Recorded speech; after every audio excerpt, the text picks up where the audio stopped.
te bénissons pour la parole que tu nous donnes aujourd'hui, car c'est d'elle dont nous avons besoin pour être renouvelés en profondeur. Seigneur, viens agiter les eaux enfouies de nos baptêmes. Fais que nous devenions ce que nous sommes profondément. Certes, nous le proclamons, nous sommes enfants de Dieu, mais nous avons à le devenir. Devenez comme des enfants, dit Jésus, car nous ne sommes pas encore. Et nous voulons, Seigneur, oui, te permettre de nous convertir un peu plus ce week-end. Viens agiter les eaux enfouies de notre baptême. Fais-nous vivre comme une effusion de l'Esprit.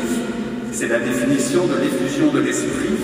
Agiter les eaux enfouies de notre baptême afin qu'ils prennent toute la place et que nous puissions accueillir notre mission d'enfants de Dieu.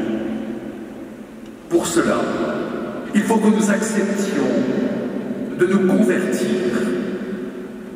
Il faut que nous essuyions la colère de Dieu afin d'être bien présents à sa promesse et d'accueillir le combat d'aujourd'hui.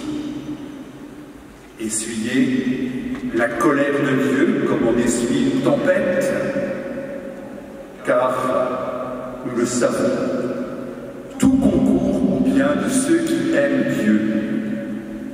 Et Dieu qui nous aime, parfois nous corrige lorsque nous sommes dans l'erreur, afin que nous devenions davantage.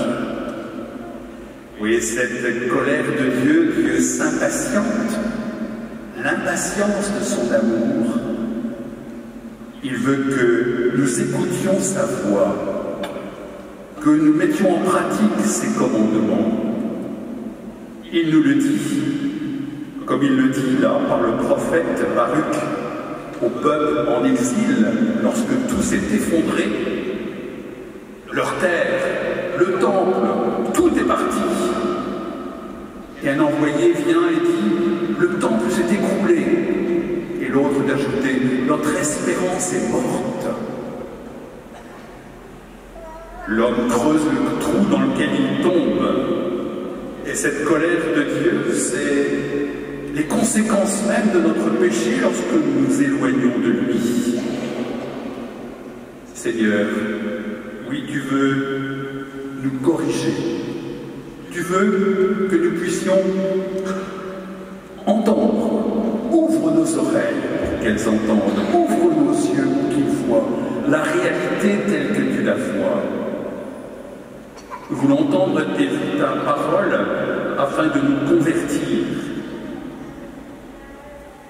Certes, nous laisser corriger par Dieu, c'est indispensable pour être au rendez-vous de la promesse. Cette promesse qu'il nous fait et que Baruch donne au peuple. Courage au peuple, courage mes enfants, criez vers Dieu. Celui qui a fait venir sur vous ces calamités fera venir sur vous en joie éternelle, en assurant votre salut. Promesse de salut, promesse de joie à ceux qui écoutent sa parole. Nous ne sommes pas faits pour être épuisés, fatigués. Nous sommes faits pour être comblés. Nous ne sommes pas faits pour nous répandre dans de multiples activités, nous agiter. Nous sommes faits pour nous approfondir, comme dit Alred de Rivaux. Eh bien, oui, courage, courage mon peuple. Je dirai, courage, au travail, le Seigneur est avec toi, l'Esprit est en toi. Nos épuisements, nos fatigues viennent de ce que nous nous éloignons de Dieu, nous ne vivons pas en lui. Devenons ce que nous sommes, des enfants de Dieu. Prenons soin les uns des autres. Et en ce jour où nous fêtons nos anges gardiens, nous te bénissons, Seigneur, de nous les envoyer, discrets, efficaces. Ils prennent soin de nous. Il donne mission à ses anges de le garder sur tous tes chemins, de te garder sur tous tes chemins. Car ils sont nombreux, les saints en haut du ciel, à nous encourager. Allez-y, allez-y. Ce que nous avons vécu, vous pouvez le vivre, mais de manière unique. Car le Seigneur a horreur du clonage. Il ne fait pas du copier-coller. Il personnalise la sainteté. Il y a autant de saints en puissance parmi nous que de personnes. Michel-Ange ne disait-il pas envoyer un bloc de marbre?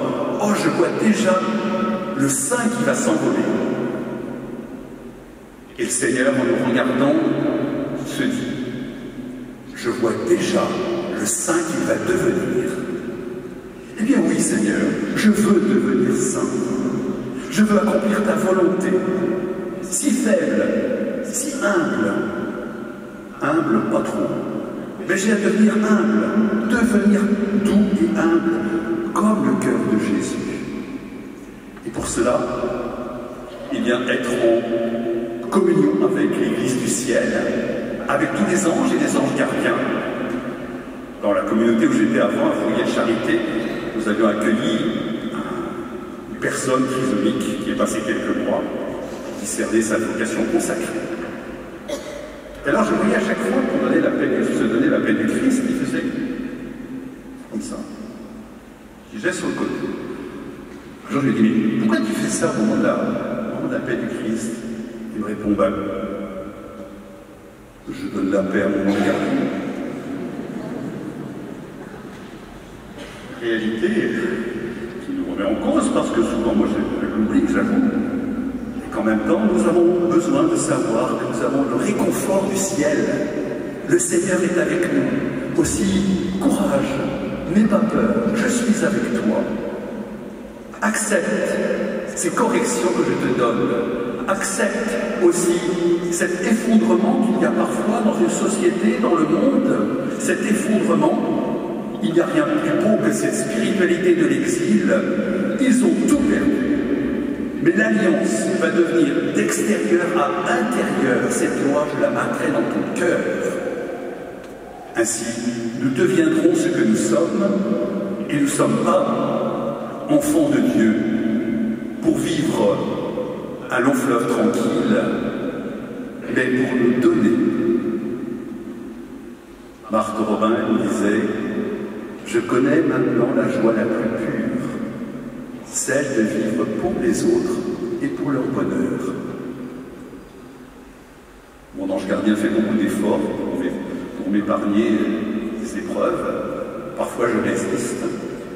Mais il est aussi un exemple pour moi, car dans nos relations fraternelles, ne pouvons-nous pas être comme des anges gardiens?